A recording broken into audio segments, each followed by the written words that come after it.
Sir আপনার নাম কি? পরিমল মৈত্র। বাড়ি কোথায়? বাড়ি বাবুপাড়া শিলিগুড়ি। বাবুপাশ।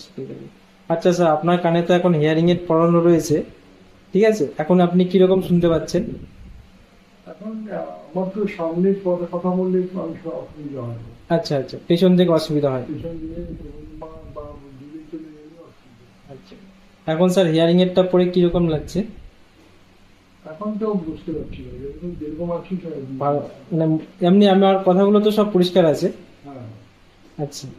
আর স্যার, যদি আপনার থেকে কেউ আমাদের ক্লিনিকের ব্যাপারে কোনো কিছু জানতে চায়, বা ধরে নিন যে আপনার হিয়ারিং এরটা দেখে কেউ আপনাকে জিজ্ঞাসা করলো হিয়ারিং এর ব্যাপারে, তাহলে কি আপনি আমাদের ক্লিনিকটা রেকমেন্ড করবেন?